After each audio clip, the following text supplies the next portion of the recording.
Vamos a empezar. Antes de verano se dio una charla, una conferencia aquí también. Ahora, ya.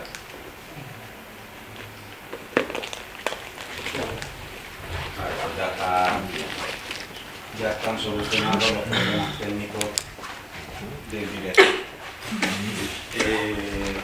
Antes del verano dimos una charla con el mismo cartel, que es la guerra civil en Villanueva de Argairas. Es un tema muy importante del cual se tiene que hablar, y como ocurre en muchos pueblos y en muchas zonas, casi nunca se habla. Hay una serie de heridas que se han ido generando con el paso del tiempo. Muchas veces esas heridas se han generado incluso por culpa nuestra, por no querer hablar de ese asunto. Y también, aunque está feo decirlo, la política nacional a veces no hace lo que tiene que hacer para tratar de solucionar todo esto. Entonces, yo creo que es de vital importancia que sea el ciudadano mismo, de forma independiente, quien vaya sanando todo esto. Y para ir sanándolo poco a poco, ir viendo estas heridas que quedan abiertas, ir cerrándolas y hablar de esto con total libertad, yo creo que es necesario conocer bien qué es lo que pasó, a un nivel nacional y luego a un nivel más local.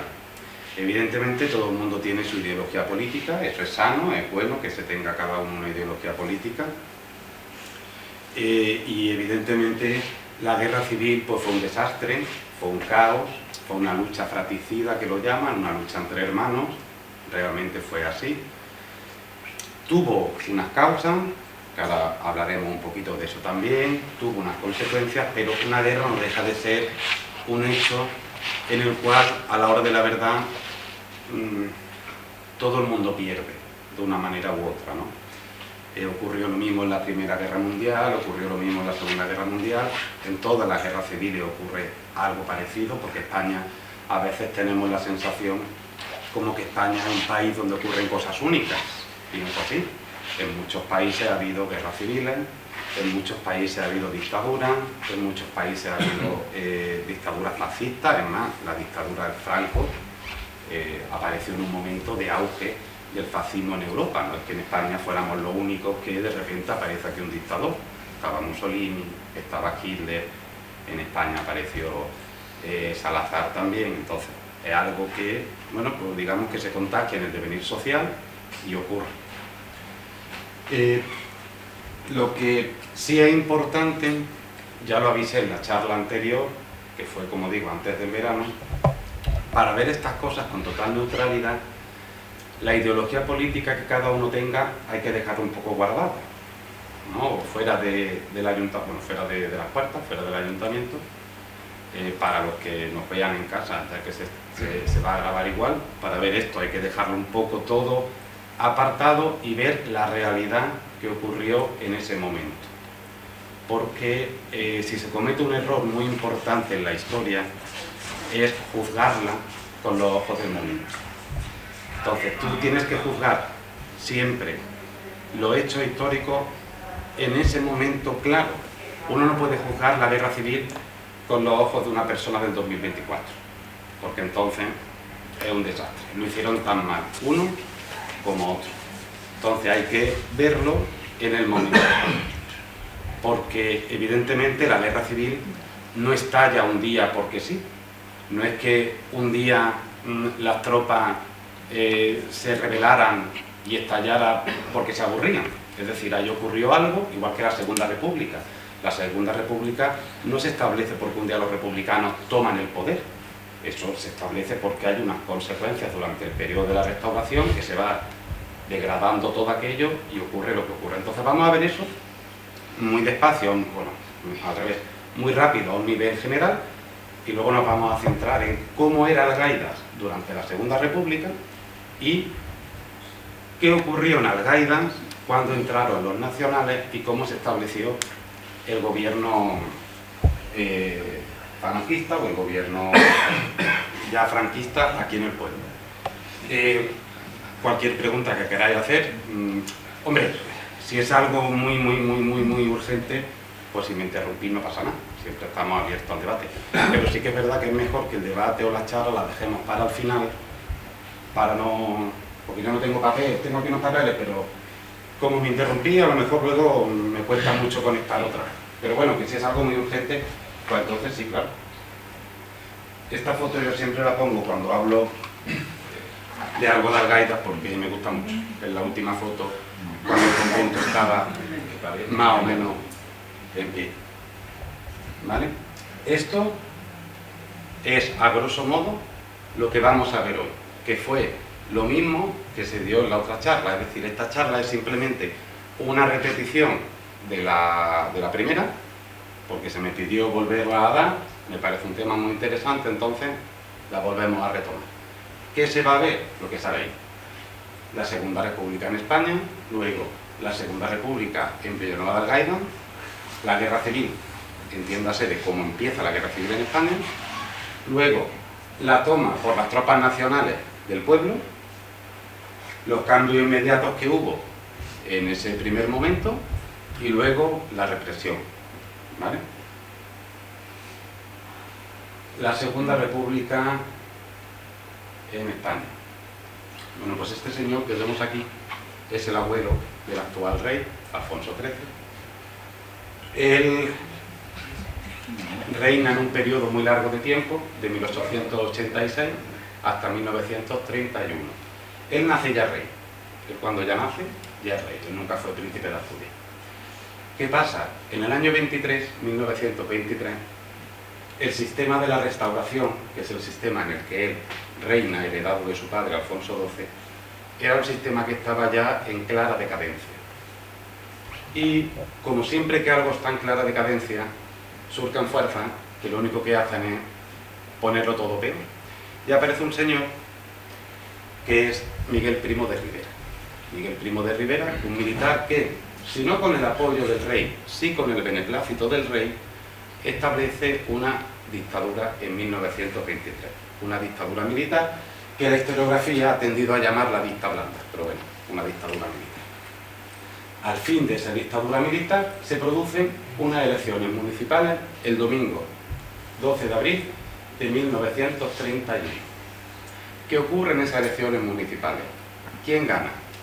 Ganan las fuerzas monárquicas por mayoría. No obstante, en las ciudades principales, no en los pueblos, ganan las fuerzas republicanas. En ese momento, Alfonso XIII, aconsejado por gente de su entorno o quien sea, decide abandonar el Palacio Real y se va. Al irse el monarca, el 14 de abril del 31 se proclama la Segunda República Española. Y además, el Comité Revolucionario que decide establecer la Segunda República Española dice, cuidado, que la República es legítima. ¿Pero por qué es legítima? Porque el rey se ha ido. Es decir, nadie la ha echado, aquí no ha ocurrido como en Rusia, que fusilaron a Nicolás II, sino que Alfonso XIII ha decidido irse por su propia voluntad. No ha querido afrontar lo que ha ocurrido en la urna. Por lo tanto, la Segunda República es un gobierno totalmente legítimo. Y se forma un primer gobierno provisional encabezado por Alcalá Zamora, que lo que pide es: vamos a hacer una constitución republicana para el nuevo gobierno republicano que empieza. Este primer gobierno republicano es conocido como el primer bienio o bienio reformista, que va del año 31 al 33. Luego, como ahora veremos, hay un segundo bienio que lo llaman el bienio conservador, que va del 33 al 35, que es un gobierno republicano de derechas. Digamos, el primer bienio fue un gobierno de fuerzas de izquierdas y el segundo bienio fue un gobierno de fuerzas de derechas. Con esta constitución que se va a proclamar ocurre, voy a poner esto para que vayáis viendo, estos son los presidentes del gobierno que ha habido en la República. Falta otra hoja de esta más, con más gente, que ahora veremos. Porque, ¿qué ocurre? Empieza un aire anticlerical, es decir, contra el poder de la Iglesia Católica. Eso es algo que a ciertos políticos republicanos no les gusta, porque había políticos republicanos como Niceto Alcalá Zamora, que es el señor que vemos arriba con el bigotito blanco, que era católico. Entonces él decía, bueno, podemos ser republicanos, pero no estaba de acuerdo, por ejemplo, con la oleada de quemas de iglesias, de quemas de conventos que se empezó a producir en ese momento. Como no estaba de acuerdo, él dimite y toma la presidencia del gobierno Manuel Azaña, que es el que está abajo. Lo que pasa es que Azaña, un señor muy inteligente, dice, cuidado, que Alcalá Zamora tiene sus seguidores. Entonces, ¿qué es lo que vamos a hacer aquí? Vamos a coger a Alcalá Zamora y lo vamos a nombrar presidente de la República, que se tira como presidente de la República mucho tiempo, porque la República Española, igual que las repúblicas europeas, nos guste más o nos guste menos, son herederas de la monarquía. Entonces, aquí en España, ahora mismo, ¿qué hay? Está Felipe VI como jefe de Estado y Pedro Sánchez como jefe de gobierno. Y eso ocurre en Portugal, hay un presidente de la República, un presidente del gobierno, en Italia, en Francia, en Alemania, es decir, hay dos presidentes, uno que es jefe del Estado y otro que es jefe del gobierno. No es como las repúblicas americanas, que son repúblicas presidencialistas, que no son herederos de una monarquía y por lo tanto hay un solo presidente. Ahora mismo en Estados Unidos ha ganado Donald Trump y es único presidente, no hay un jefe de Estado y un jefe de gobierno, hay uno solo. Aquí no, aquí hay dos. Entonces decide la fuerza de Azaña, junto con el Partido Socialista, nombrar a Alcalá Zamora como presidente de la República y entonces empieza lo que viene siendo este bienio progresista, un bienio de reformas, donde aparece el divorcio, el matrimonio civil, bueno, y un montón de reformas que no podemos entrar aquí, porque entonces, claro, se alarga mucho. Pero es cierto que aparece un montón de reformas, pero fijaos la fecha, 14 de octubre del 31 hasta el 12 de septiembre del 33. A partir de Manuel Azaña empieza una consecución de presidentes del gobierno que sigue. Es decir, del 33 al 36, septiembre del 36, yo he parado en septiembre del 36, ¿por qué? Porque Algaida fue tomada en julio del 36, por lo tanto hay paro. La Segunda República sigue un poquito más, pero como nosotros entramos muy rápido al bando nacional, yo paro de contar, pero ahí sigue el presidente. Eso genera una inestabilidad total. ¿Qué ocurre? Por ejemplo, cuando entra una coalición de partidos de derechas liderados, no está aquí Lerroux, ¿no? No, tiro para atrás, un momentito. Liderado por Alejandro Lerroux, que es ese señor que vemos ahí el 12 de septiembre, que tiene bigotito y gafas. Ese es un señor de derecha, republicano, que encabeza un gobierno con unas elecciones.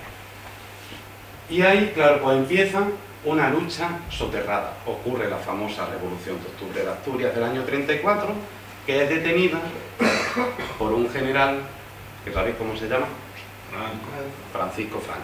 Francisco Franco detiene esa revolución en Asturias y la con el ejército de Marruecos. Sí, bueno, pero lo detienen. Digo que es importante. Él lo detiene, sí, el ejército de Marruecos luego, cuando ocurren las sublevaciones del año 36, son, digamos, ese ejército experimentado que entra en la península, liderado por Francisco Franco y con el general Mora también, no está con ellos, pero sí que es el que está controlando. Pero en ese momento la historiografía tiene un punto clave en la revolución del 34 en Asturias. ¿Por qué? Porque no son las instituciones republicanas quienes detienen esa revolución, independientemente de que las instituciones sean de derecha o de izquierda, es el ejército. Y eso genera un problema importante a nivel social. Y empieza a haber un descontento muy generalizado. Por parte de la derecha se cree que se está gestando una revolución bolchevique, de forma soterrada. Los bolcheviques eran los que estaban en la Unión Soviética, y por parte de la izquierda se teme ese fascismo europeo que está empezando a entrar, de Hitler, Mussolini, etc. Es decir, hay temores por ambos bandos, y eso empieza a generar mucho problema. Ahora dejamos un momentito la Segunda República a nivel nacional y nos vamos a la Segunda República en Villanueva de Argaida, del 14 de abril del 31 al 31 de agosto del 36.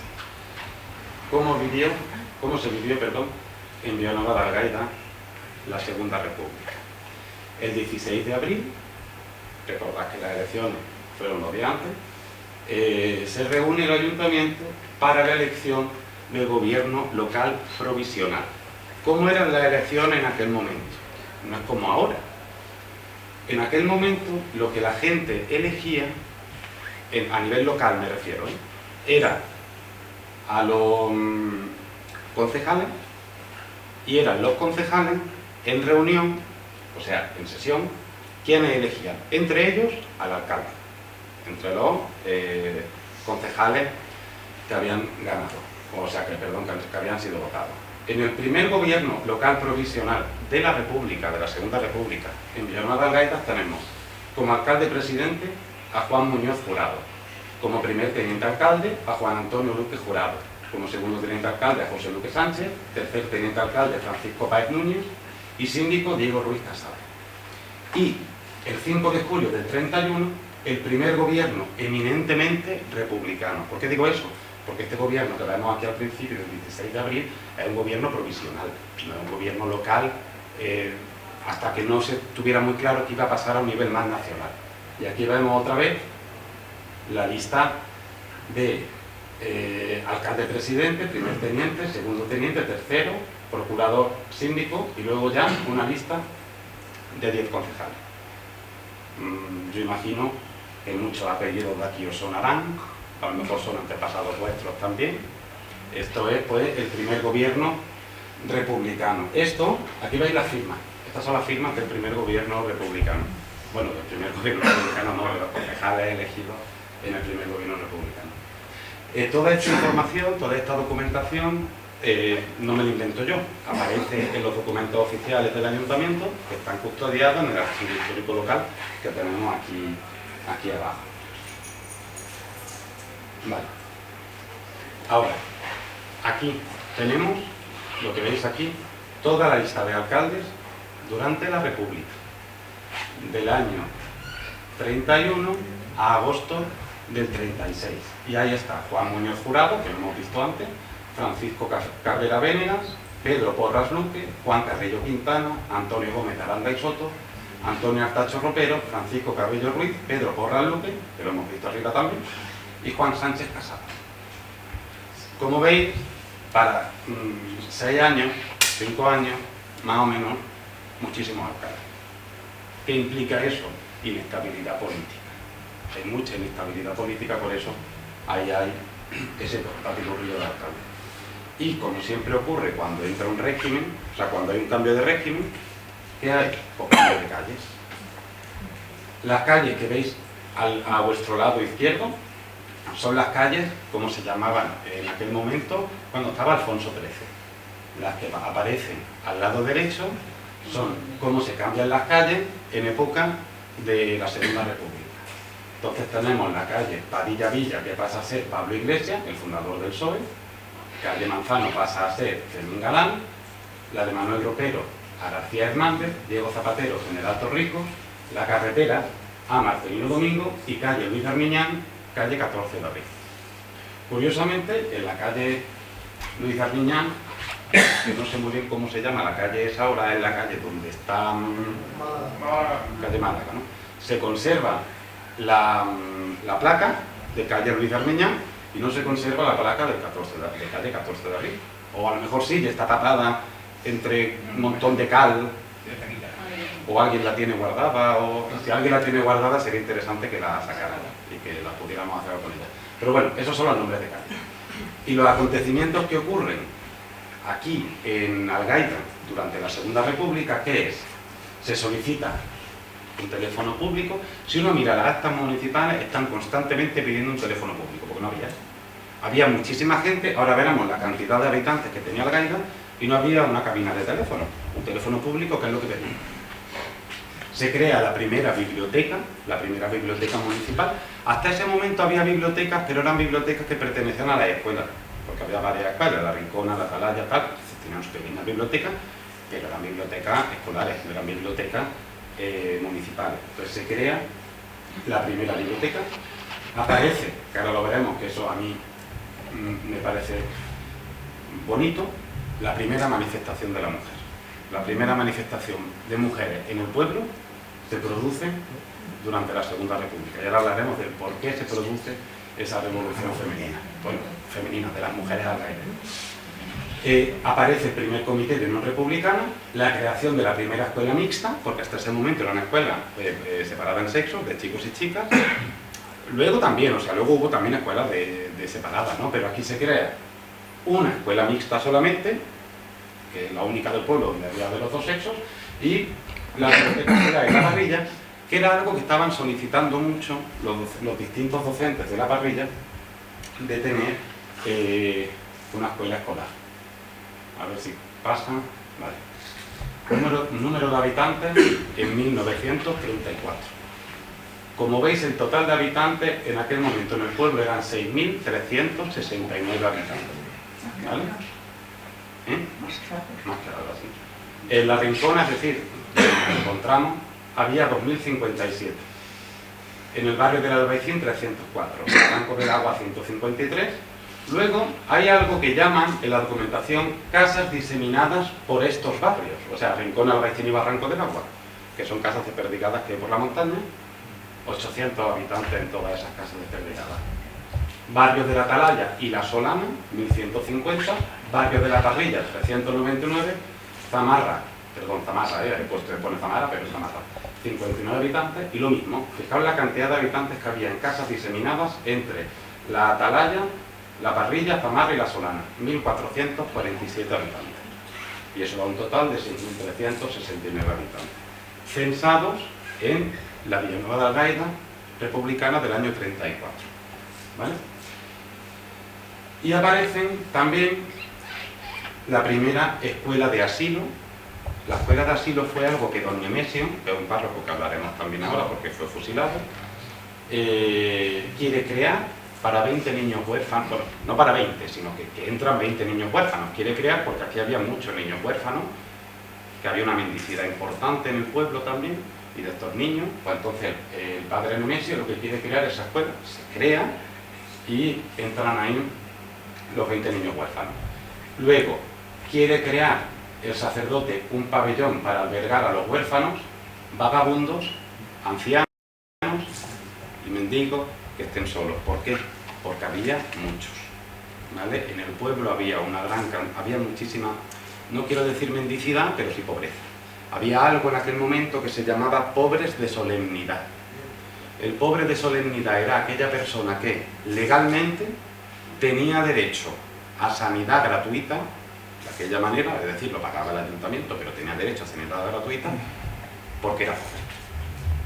Eso siguió existiendo, eso no fue algo que se cortó, eso siguió.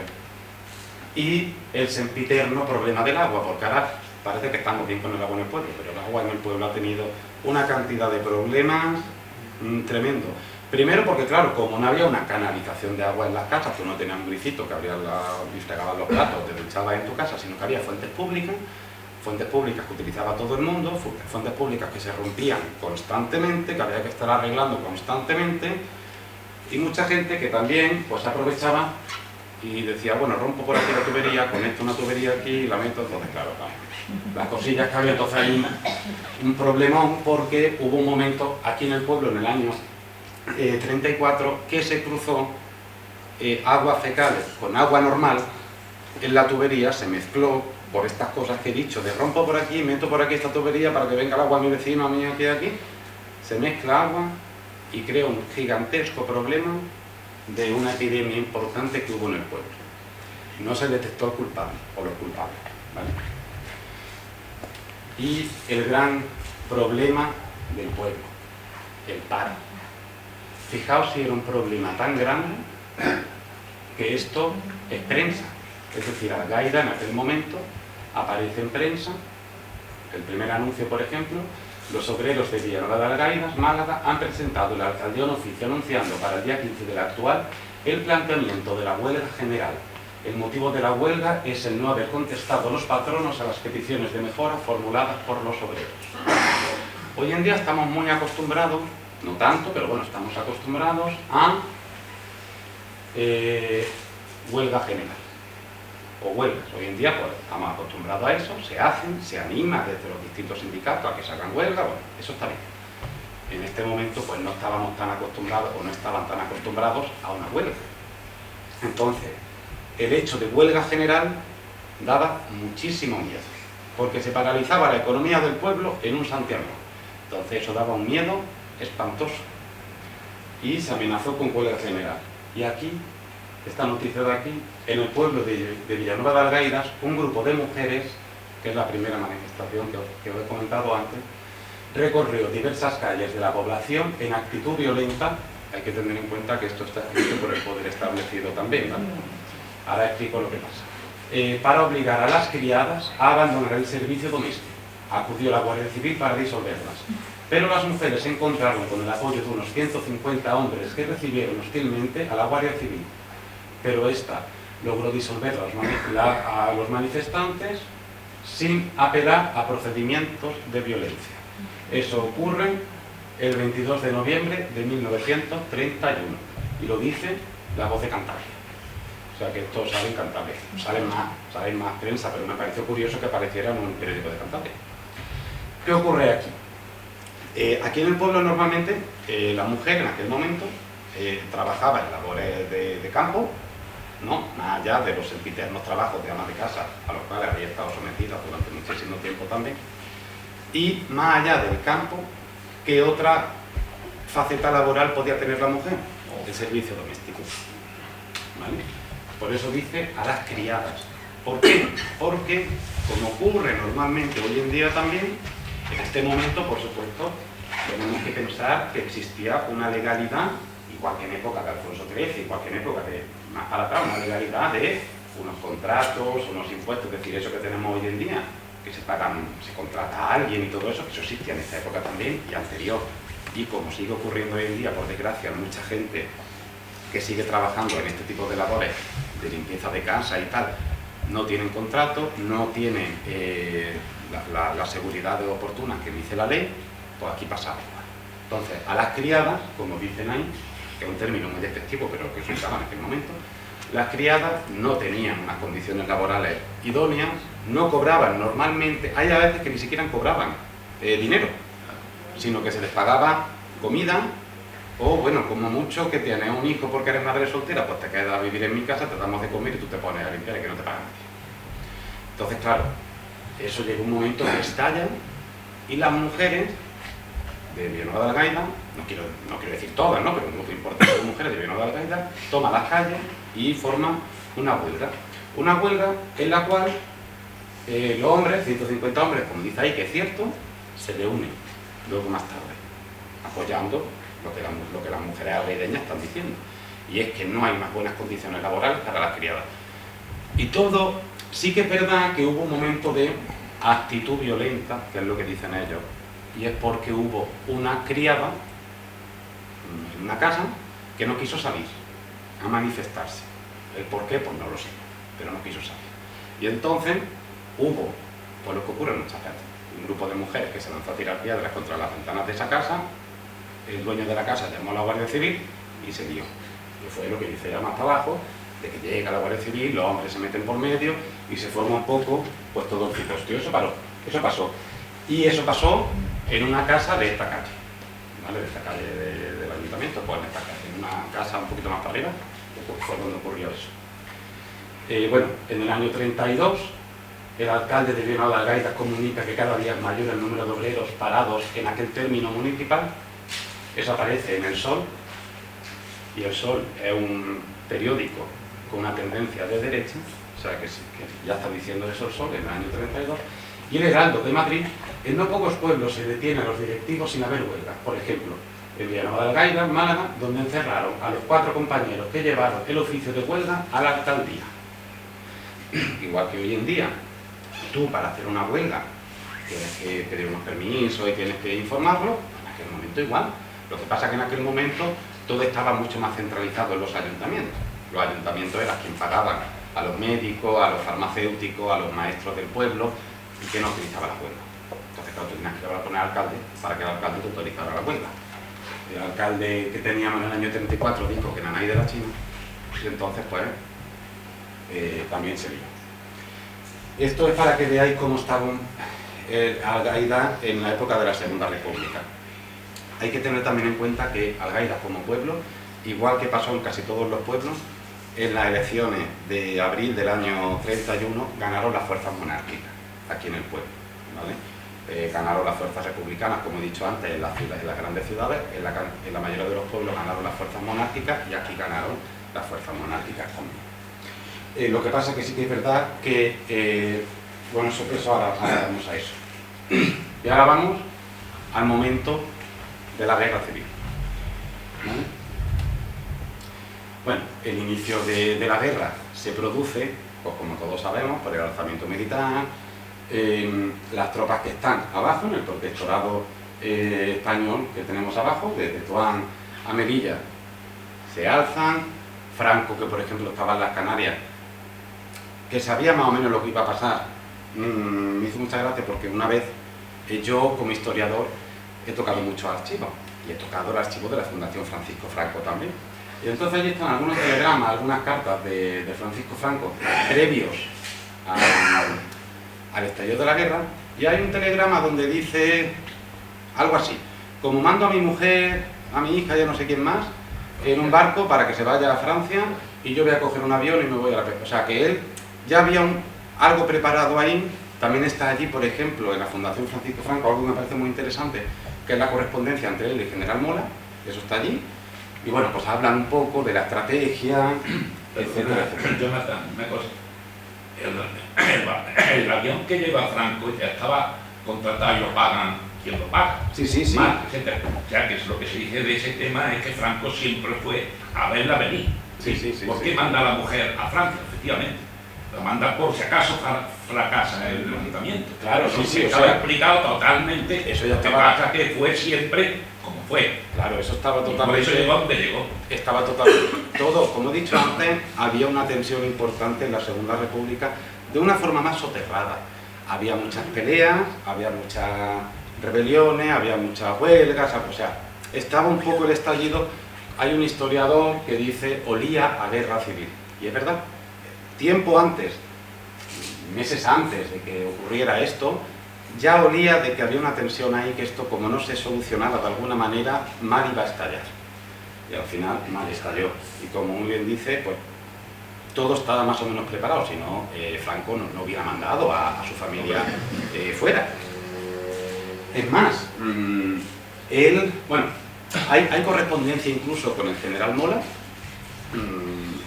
ya del año 34, 35, ya hay una correspondencia de a ver aquí cómo vamos a plantear todo esto. Había mucho miedo a una dictadura del proletariado, que llamaban, que era esta dictadura que Lenin quería establecer en la Unión, que quiso establecer en la Unión Soviética. Lenin para esta fecha ya estaba muerto. Pues había mucho miedo a eso de la dictadura del proletariado. Igual que el auge del fascismo a nivel europeo, pero preocupaba mucho también a las fuerzas de izquierda, ¿vale? Entonces allá había un momento, se mató gente de forma muy puntual, y eso fue un poco lo que salió a la calle, ¿no? Porque Franco siempre dijo, y él siempre lo ha dicho, incluso en un documental que lo grabaron a él cuando hizo esto de la raza y todo esto, él ya dijo que la muerte de Calvo Sotelo tuvo mucho que ver, pero bueno, eso también es una especie de propaganda que se hace en aquel momento, ¿no? Evidentemente a Calvo Sotelo es cierto que muere, eso es cierto, lo cogen y lo matan, eso también es cierto, pero también a Calvo Sotelo, que era un diputado de la oposición en aquel momento, porque aquí ya había ganado, se me ha olvidado decirlo, en las elecciones, las últimas elecciones del año 36 de la Segunda República, gana el Frente Popular, que es una unión de socialistas, anarquistas y comunistas, ¿vale? Una asociación ahí, que como siempre que se une mucha gente, pues siempre hay sus peleas, pues ganan, y eso también ya fue un poco lo que desencadenó todo esto. Las tropas de África que estaban asentadas aquí, abajo, como he dicho, en la zona esta del protectorado africano, de abajo, entran en la península, que realmente eran unas tropas muy experimentadas, eso es cierto, eran tropas muy experimentadas por todas las guerras en África y todo esto. Ahora, dejemos la guerra civil, o sea, a nivel nacional, vamos a centrarnos en la guerra civil aquí en Villanueva de Algaida. La toma de Algaidas por las tropas nacionales se produjo el 31 de agosto de 1936, casi al momento de empezar la guerra, ¿vale? Aquí es importante reseñar que, igual que en otros pueblos, sí que hubo unas batallas, aquí en Algaida no hubo batalla. La toma de las tropas nacionales fue una toma pacífica. Luego hubo unas consecuencias, pero ese día que entraron las tropas, aquí en el pueblo no pasó nada, ¿vale? No murió nadie, no ocurrió nada. Todo ocurrió a posteriori. El inicio de la guerra. El 12 de agosto, como pongo ahí, empieza esto es, digamos, la comarca nororiental, que es lo que tenemos aquí, y luego pues toda la comarca de Antequera.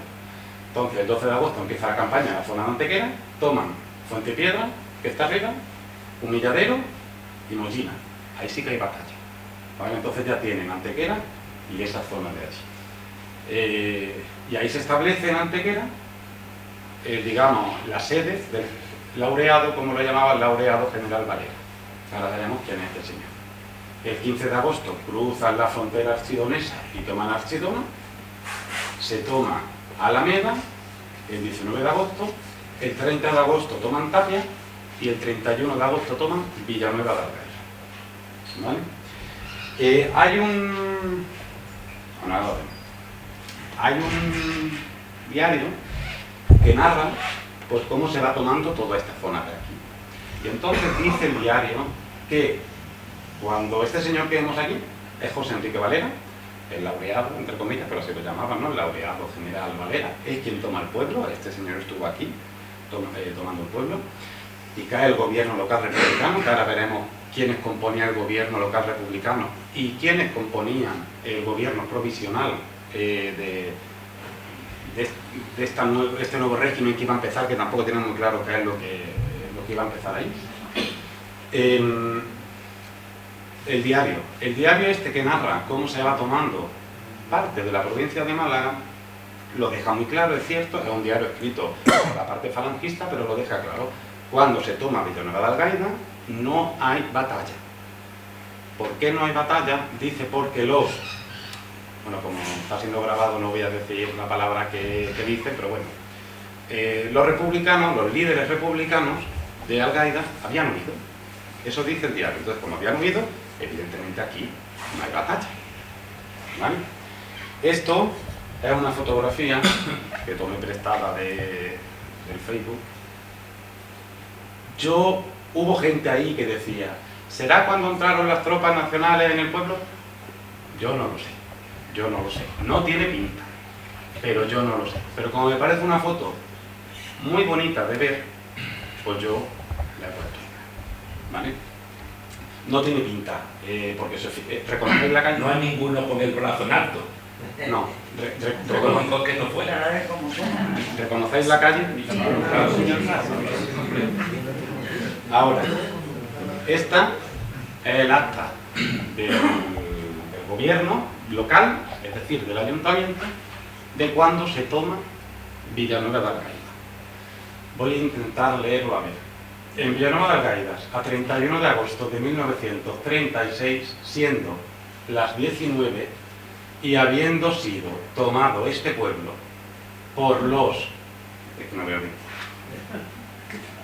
Bueno, por las columnas del laureado general José Enrique Valera, y quedando nombrado comandante militar de esta plaza, bueno sí, porque al sargento de la Guardia Civil fue a quien se le nombró aquí líder, hasta que se supiera que iba a pasar, porque también hay que tener claro una cosa: al empezar una guerra, no digo una guerra civil, digo cualquier guerra, el resultado de la guerra no se sabe cuál va a ser. Entonces, generar un gobierno con todo lo que eso conlleva a un nivel administrativo es muy complicado. Entonces, ¿qué se acostumbran a hacer?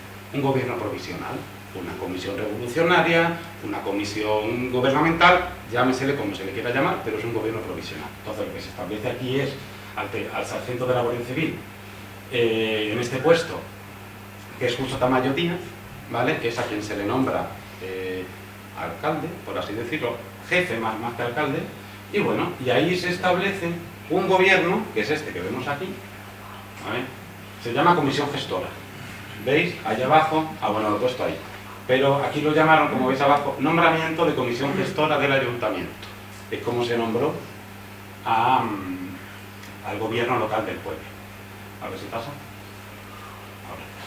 Este es el último gobierno local republicano, ¿vale? Ahí veis la lista. Y esta es la primera comisión gestora del bando nacional en Villanueva de Algaida. Como he dicho antes, el sargento de la Guardia Civil fue el comandante militar que se quedó aquí, Justo Tamayo Díaz, el presidente Juan Muñoz Jurado, el vocal, porque claro, aquí no hay concejales, son vocales, porque es una comisión, José Ruano Moyano, Antonio Cabrera Cruz, Salvador Ruiz Otero, Andrés Herrera Ruano, Francisco Artacho Luque y Fernando Granados Sancho. Este es el primer gobierno, o comisión gestora, como lo llama aquí, del bando nacional, no era falangista todavía, sino del bando nacional en Villanueva de Algaida. Todos ellos nombrados según lo que se le comunica al general Valera, porque el general Valera es quien aprueba esto. El general Valera estaba aquí y cuando él dice, bueno, hay que formar aquí una comisión, ¿a quién ponemos? Por supuesto, al sargento de la Guardia Civil. Eso como hacían en muchas partes. Pero ¿a quién ponemos como presidente y como vocales? Se presenta una lista de gente decente, dicen. Entonces, estos son los que aparecen. Luego, igual que ocurrió en la República, que se cambiaron las calles en época de Alfonso XIII en la Segunda República, el 2 de septiembre, luego hay otro, como veis, el 2 de septiembre del 36, pero luego el 26 de abril del 39 ya está el cambio definitivo, pero hay pues cambios de nombre. Tenemos la calle Padilla Villa, que en la República fue calle Pablo Iglesias, pasaba a ser General José Valera. La calle Luis Armiñán, que fue 14 de abril, pasó a ser José Antonio Primo de Rivera, que era el líder de la Falange de las Conchas, ¿vale? La carretera, que fue calle Marcelino Domingo, pasaba a ser calle General Peipo de Llano. Diego Zapatero, que en la República fue General Torrijos, pasaba a ser la calle de General Mola, que antes hemos hablado de él, y aquí, en la calle Manuel Ropero, que en la República se llamaba García Hernández, pasó a ser calle General Franco. En aquel momento, en este momento, Franco todavía pues no era... Bueno, tenía ya un título de generalísimo de los ejércitos, pero no era el mandamás, porque había una guerra. Entonces, por eso no lo llaman generalísimo Franco ni nada, lo dejan ahí como general Franco y ya está. Luego ya, mucho tiempo después, el 26 de abril del año 39, ya se queda definitivo el cambio del callejero algaireño, y si os fijáis, ya no es general Franco, ya es generalísimo Franco. O sea, ya la cosa cambia, la calle Padilla pasa a ser generalísimo Franco, la segunda mitad de la calle Armiñán pasa a ser General Valera, la primera parte pasa a ser José Antonio Primo de Rivera, la calle de la Umbría pasa a ser Calvo Sotelo, la carretera de Guadapaza a llamarse Peipo de Llano, la de Torrijos General Mola, calle Manzano pasa a ser General Sanjurjo. El General Sanjurjo fue el que hizo la Sanjurjada esta que dicen que fue también una rebelión en la Segunda República. Y Carpintero Reina pasa a ser calle Juan Casado. ¿Vale? Entonces, continuamente cambios de nombre. Luego ya el callejero se mantuvo más o menos. Yo no quiero interrumpir, ya que he interrumpido dos veces. Aquí estamos, yo creo que hay errores. Por ejemplo, yo de pequeño y ahora me parece que ¿cómo se llama? La Manuel Ropero, que es el callejón que va hacia abajo, ¿no? ¿Dónde vive la Dulce? Todo esto está sacado sí, pero digo que hay errores del archivo municipal. Sí, no, yo no te estoy diciendo nada. Todo esto lo que hacen, porque evidentemente esto se anuncia, Ya. cuando se va a cambiar las calles, ¿qué es lo que se hace? Se convoca el ayuntamiento en pleno y se dice, y empiezan, bueno, los cambios de calle. Y yo lo único que he hecho ha sido coger lo que ellos dicen. Sí, que vaya cometiendo que está que pueda haber errores seguro, claro. O incluso puede ser que luego hubiera más cambios. Sí, claro, porque yo, para esto, por ejemplo, de la guerra, yo he parado en el año 39. Yo no sé, por ejemplo, si en el año 41 hubo otro cambio de calle. Eso ya no lo sé. ¿vale? Pero sí digo que esto sale de los documentos oficiales del archivo local. Está en la calle General Franco, que es con la misma foto que he hecho el cartel. Esta foto, que también la he cogido de... Aquí ha pasado. Esta es, bueno, una foto que he cogido, que me parece una foto también muy interesante. Y ahora, claro, como en el pueblo no se desarrolla una guerra civil, como hemos dicho antes, porque se toma de forma pacífica el pueblo, ¿qué ocurre cuando llega un gobierno de un régimen nuevo? Se cambian las calles, como hemos visto. Pero ¿qué más se hace? Una depuración de cargos, ¿vale? Entonces, se hace una depuración de cargos oficiales del ayuntamiento. Y aquí veis toda la lista de cargos que se cambian, ¿vale? El depositario interino, que era José Casado Cano, como era republicano, pues no puede seguir siendo en el cargo, y pasa Francisco Luque Burgos. Y ahí, bueno, ahí vamos viendo, ¿no? Cambian incluso hasta el conserje del cementerio, ¿no? Porque había un conserje que vivía allí, pues hasta el conserje lo cambian. Y los guardias municipales. Los guardias municipales no eran guardias civiles ni eran policía local, que en aquel momento no estaba como tal, era otra cosa, era gente del pueblo contratada por el ayuntamiento para vigilar las calles, ¿vale? Pues eso también se cambia. Los maestros, que los maestros también tuvieron vamos, también hubo muchísimo cambio de maestros, no solamente en todas partes. Fijaos que incluso cambian en la escuela de párvulos de la Rincona, ¿vale? Quitan a esta señora. Entonces, claro, era algo... Hay una depuración, va habiendo constantemente una depuración. Y además, fijaos lo que pone aquí. También se acordó unánimamente que se ponga en conocimiento del excelentísimo general jefe de la columna del Ejército Salvador de España en esta provincia los nombramientos anteriores, por si se digna ratificarlos, por ser todas las nombradas personas honorables y afectas al movimiento Salvador de España. Esto se saca, esto es algo que se firma por parte del ayuntamiento, y toda esta gente que vemos aquí que van sustituyendo tienen que ir ese día que se establece este cambio a firmar también para que el cambio se haga efectivo. Más cambios todavía. A ver si pasa. Vale. El 23 de septiembre de 1936 se da orden de retirar todas las banderas republicanas y se mandan quemar.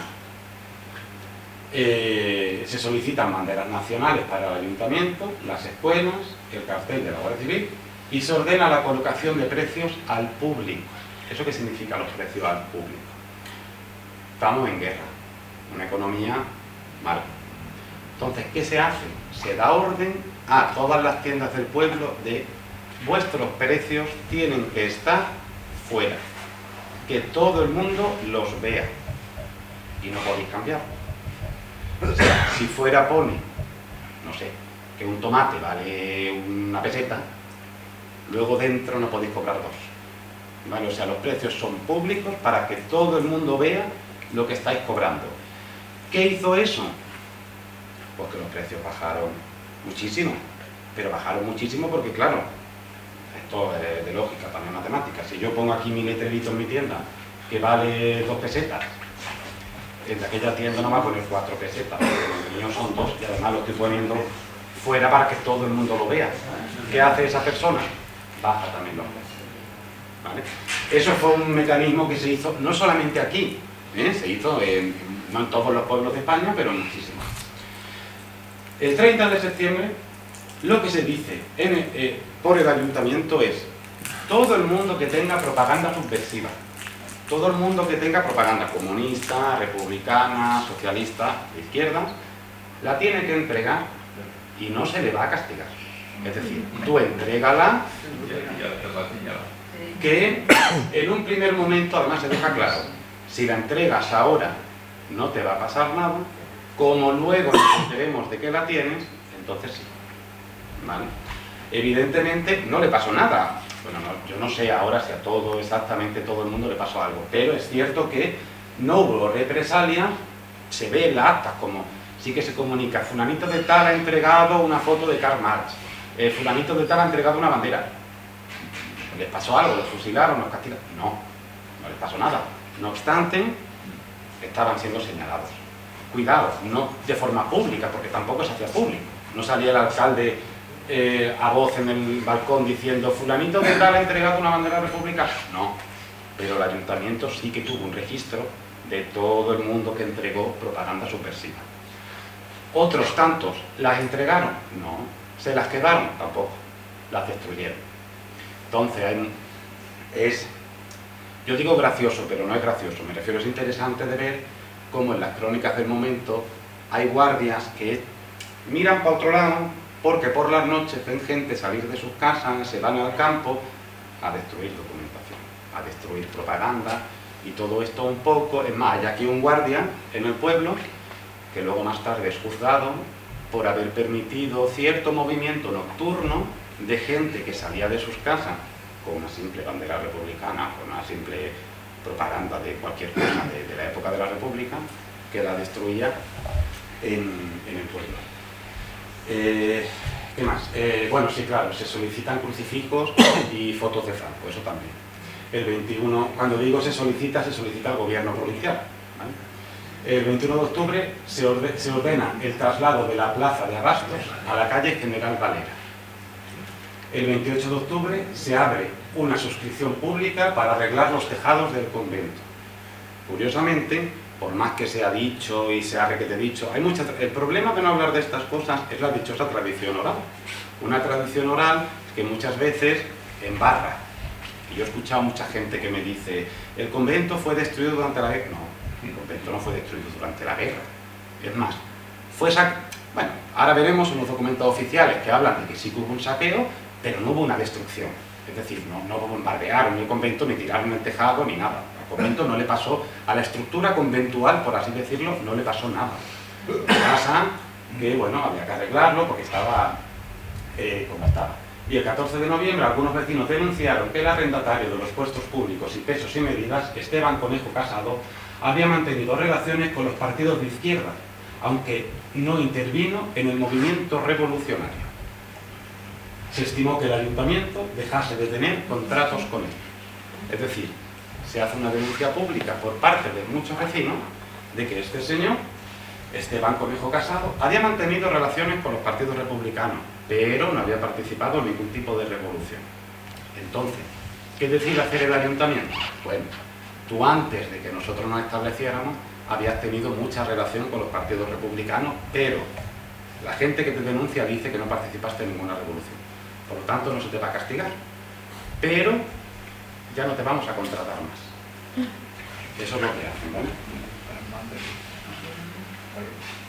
Ahora, en el finales del año 36 se crea una nueva comisión gestora, como alcalde José Villalón Gallardo, primer teniente de alcalde José Jurado Jurado, segundo teniente de alcalde Manuel Cruz Jurado y tercer teniente de alcalde José Herrera Guarda. Y luego igual, en el 37, esto estoy viendo, es para que veáis cómo va evolucionando el gobierno local y la gente que va apareciendo ahí. Se compone una comisión para dar la bienvenida a los presos albaeños que procedían de Málaga detenidos por los republicanos, ¿vale? Eran Simón Ramírez Mara, Cruz y 7 más. Yo no he podido averiguar quién eran esos 7 más, porque lo dicen así en todas partes. Simón Ramírez Mara, Luis Cruz y 7 más. Lo repiten así, así que yo los otros 7 pues no sé quiénes son. El 10 de julio otra, y el ayuntamiento era quien tenía en aquel momento la potestad de generar salvoconductos, es decir, para salir del pueblo tú tenías que pedir permiso al ayuntamiento. En este momento que había una guerra, etcétera, etcétera. ¿Quién aprueba eso? El ayuntamiento. El ayuntamiento dijo, bueno, vamos a dejar que eso dependa de la Guardia Civil y de la Falange, porque la Falange ya se estableció aquí en el pueblo. Luego, en el año 38, tenemos una nueva comisión gestora por orden del gobernador civil, es la última que se crea, ya a partir de ahí hay un gobierno ya local establecido, alcalde-presidente José Jurado, el gestor primero Enrique Ortiz Berrocal, el padre del escultor, sí, don Enrique el médico, Juan Ropero Burgos, Valentín Borrego Caballero, Salvador Muñoz Jurado, Ricardo del Pino Artacho, y Antonio Molina Núñez. El 31 de mayo pasa a ser alcalde Enrique Ortiz Berrocal, ¿vale?, que ocupará la alcaldía varias veces, y el 2 de julio pasa a ser alcalde Valentín Borrego Caballero. Este señor que vemos aquí es Valentín Borrego Caballero, ¿vale?, que lo pongo aquí porque una descendiente suya me pasó la foto, me autorizó a ponerla aquí y a decir que era él. Pues ya está, yo lo pongo porque ella me dio permiso, yo le solicité el permiso, me dijo que sí, así que este señor evidentemente no tenía esa edad cuando la edad de la foto, pero bueno, es la foto que tengo. Y ahora, lo que hemos hablado antes, la tradición oral. La tradición oral comete muchísimos errores, muchísimos. Este señor es Manuel Ropero Herrera, ¿vale? La tradición oral dice que el general Valera lo nombró juez de paz por no sé qué, porque era... Y eso, los Ropero, la familia Ropero, bueno, ciertos familiares Roperos, pues lo han dicho siempre, como tradición oral. Incluso los Roperos más ancianos dicen sí, pues no. Yo estuve en el archivo que tenemos aquí del registro civil, donde están Sonia y Beli, que es la jueza de paz, y yo le dije, digo, vamos a intentar buscar a este señor, porque hay un registro de jueces de paz, entonces vamos a salir de dudas. ¿Está nombrado este señor como juez de paz? No. ¿Quién fue el juez de paz? Manuel Ropero, pero no Herrera, sino Sancho, que no es este señor, ¿vale? Este señor, yo pensé, digo, bueno, no creo yo que, porque la tradición oral, por muy equivocada que esté a veces, tiene una base de verdad. Entonces, yo pensé, vamos a buscar a este hombre, a este buen hombre, Ropero Herrera, a ver qué cargo le dan cuando fallece. O sea, cuando fallece, pone cargo. Y era trabajador del ayuntamiento. Entonces, claro, la cosa cambia. Que seas trabajador del ayuntamiento no te convierte en juez de paz. Lo que pasa es que la tradición oral, pues lo mezcla. Seguramente este señor ayudaría mucho en su momento, tendría una fama buena, de buen hombre, aconsejaría a su primo, porque Manuel Ropero Sancho era su primo, y claro, Manuel Ropero Sancho, Manuel Ropero Herrera, Manuel Ropero, pues la confusión llegó, ¿vale? Yo sí que la última vez, o sea, la charla anterior, que yo dije esto también, hubo por ahí ciertas voces luego que dijeron, es que entonces se echa por suelo a este hombre. No, yo no quiero echar por suelo a este hombre en ningún momento, es decir, este hombre tendría su influencia en aquel momento, sería muy buena persona, y precisamente por ese hecho se mezclaron los nombres, no por otra cosa.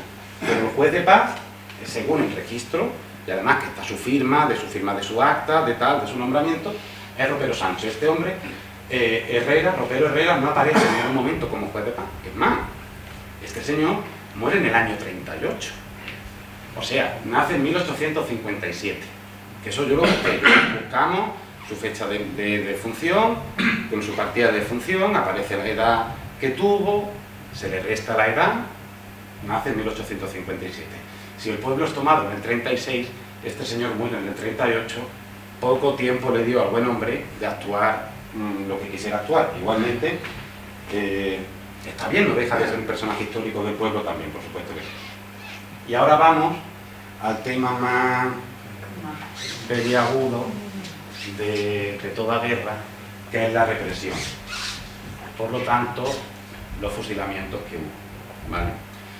¿De dónde saco yo los fusilamientos que vamos a poner ahora?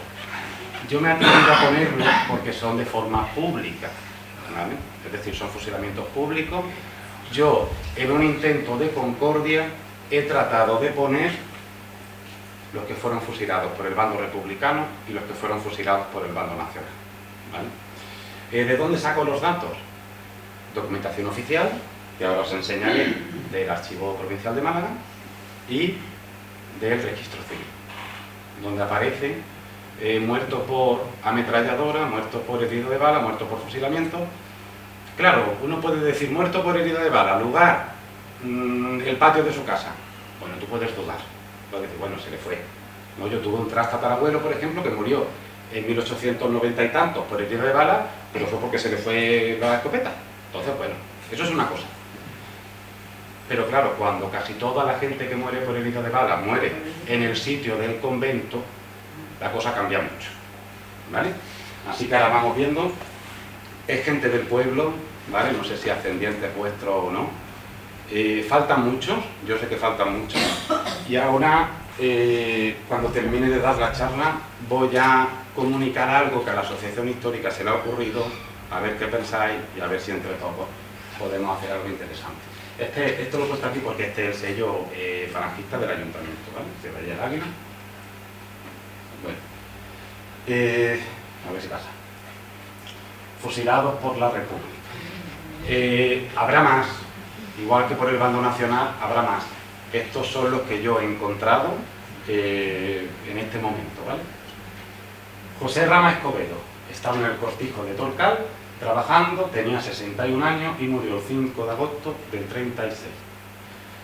Bueno, y su hermano, Juan Rama Escobedo, eran hermanos, el mismo, si no el mismo día, al día siguiente, Juan Sacha Almohaya, José Hidalgo Lara, Juan Hidalgo Lara, que eran hermanos también, ¿vale? Y fueron encontrados en el mismo sitio. Pongo inválido porque, según la documentación, tenía algún tipo de invalidez, locomotora, no sé, estaría poco, no lo sé la verdad, pero que estaba inválido, ¿vale? Tomás Repiso Sancho, obrero agrícola falangista, es decir, tenía el carnet de la falange, y lo que pongo era, encontrado en la Viñuela Baja por disparo de arma de fuego. Eso de disparo de arma de fuego, de ametralladora, de tal, es constante, ¿vale? Que aparece. Juan Linares Álvarez, José Luque Sánchez, Nemesio Luque Gallardo, que es el párroco. Yo, por ejemplo, algo que no tenía idea de don Nemesio es que lo quieren beatificar. Lo van a beatificar, hay un proceso y hay una documentación interesante de él, pues para saber pues dónde nació, qué fue lo que ocurrió, o sea que esas cosas siempre son muy interesantes. No sé cómo va el proceso ese, ni sé qué documentación tiene. Esta foto de don Nemesio, por ejemplo, está también en la iglesia, en la parte de arriba la han puesto ahora, está, y hay una placa, cuando uno entra a la parroquia hay una placa, que además en las actas del ayuntamiento que están abajo aparece cuánto costó, a quién se encargó, cuándo se compró, etcétera, etcétera, ¿vale? Documentación oficial, ¿vale? ¿Qué pasa? Cuando toma el pueblo los falangistas y más o menos la cosa se calma, dicen, ¿vale? Hay que tratar de averiguar quiénes fueron los fusilados en época de la República o en ese momento de exaltación, quiénes fueron los fusilados y quiénes los fusilaron. Eso hay que tratar de averiguar. Y hay un cruce de documentación constante, veis, lo que pasa es que está muy chiquitito, ¿eh? Pero veis que pone Ayuntamiento de Villanueva del Gaita, entonces ahí comunica. Yo, en previsión, bueno, ahí están la gente fusilada, debajo del pegote que yo he puesto están los que los fusilaron, ¿vale? Pero en tono de concordia lo vamos a dejar tapadito. ¿Por qué? Porque la gente que murió fusilada, pues de forma pública, eso se sabe.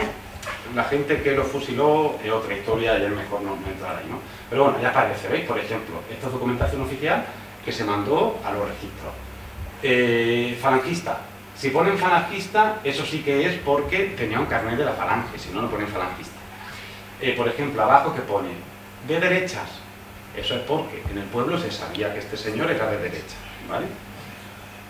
Bueno, ahí ponen los sitios, que es lo mismo que he puesto antes, ¿no? Ahí ponen los sitios, etcétera, etcétera. Aquí hay... ¿Ha pasado?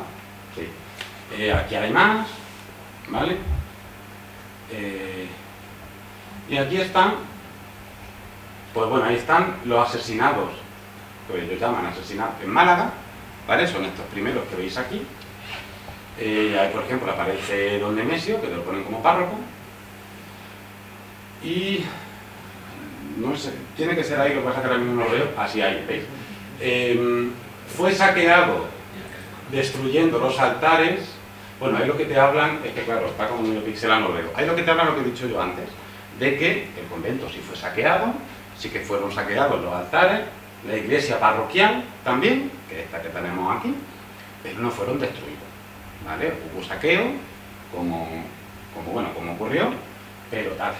Esta es la información que yo he encontrado de la gente fusilada por el bando republicano.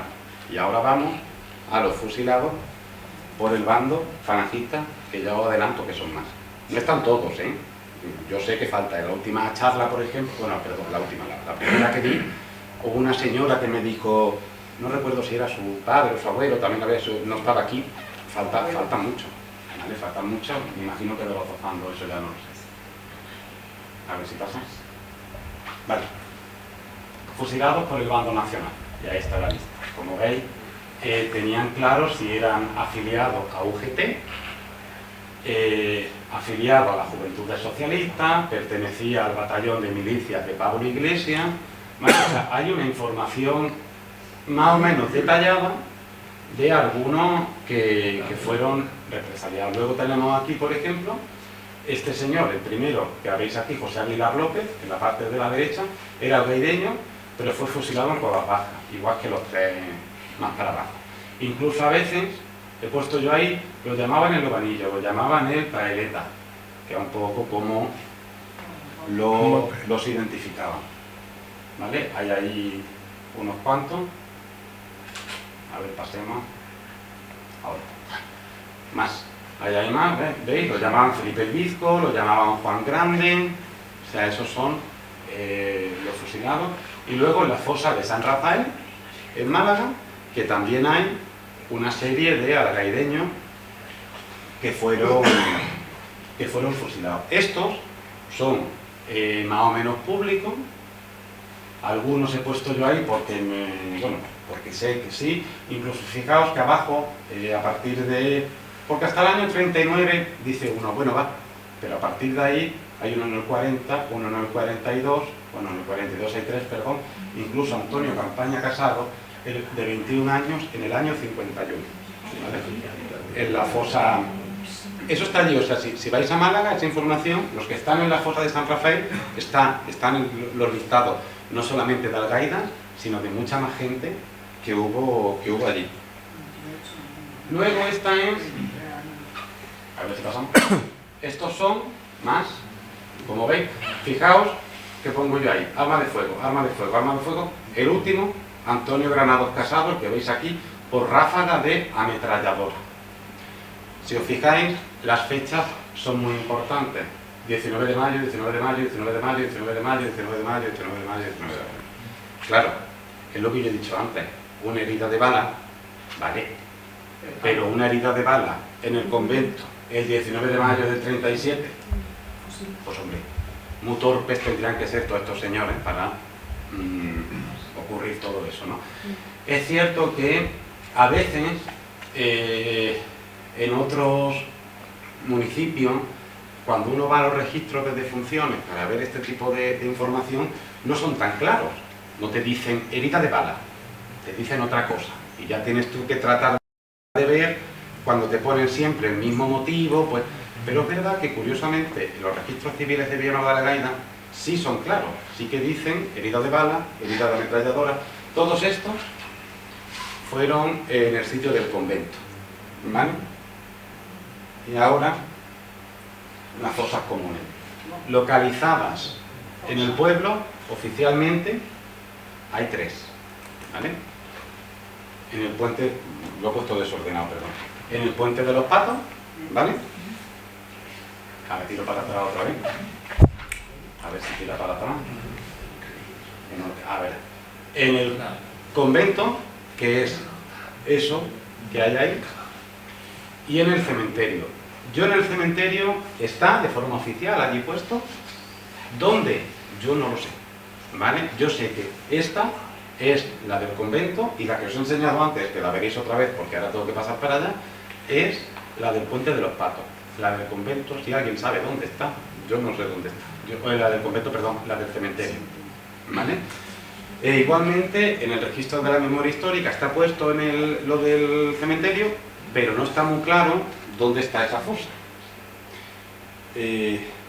Como digo, bueno, eso es, te tienes que meter dentro y aquí fueron, ¿vale? Aquí fueron sobre todo quemados, después estaban quemados, así que aquí es más complicado. Yo como digo, estos son las fosas oficiales. Las oficiosas son todas aquellas que no se sabe muy bien dónde están, pues yo no sé dónde están. He escuchado, por supuesto, como todos vosotros, habéis escuchado también, una aquí, otra allí, otra allí. Esas son muy difíciles de localizar también. Perdona, Jonathan, eso no se ha excavado. No, esto no se ha tocado No nada. se sabe lo que hay ahí. No, eso no se ha tocado. Es más, yo sé que hay una fosa donde hay de los dos bandos, en el mismo web, ¿vale? Entonces, esto no se ha tocado, por lo menos de forma oficial. Yo ya no sé la gente lo que hace, pero de forma oficial esto no se ha tocado, ¿no? Ahora hablamos de eso si queréis también. Bueno, pues esto es una suma que yo he hecho, hay más, pero esto es la oficial, porque claro, aquí tenemos que tirar datos oficiales, ¿vale? Pero esto es lo oficial. 9 por la República, yo sé que hubo más. 9 por el bando nacional, que yo sé que hubo más, y el resultado pues es ese. Pero esto es de la oficialidad. Ya digo que no sé.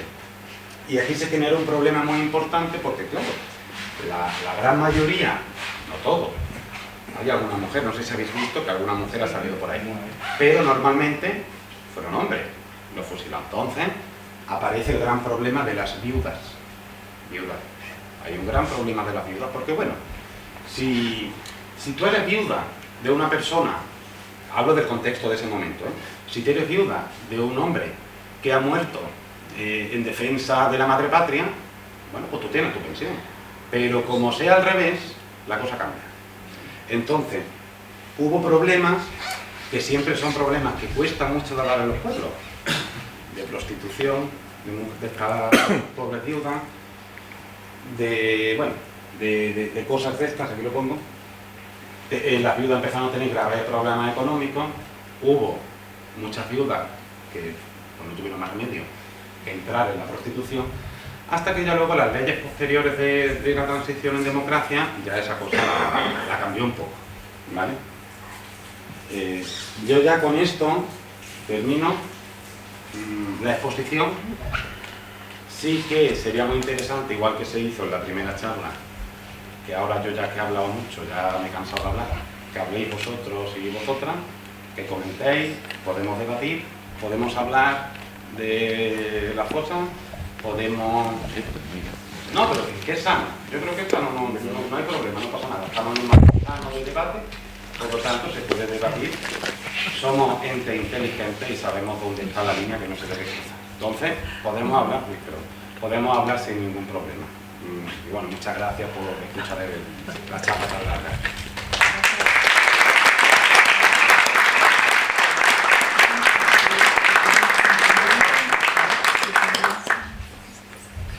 No sé si tenéis alguna pregunta.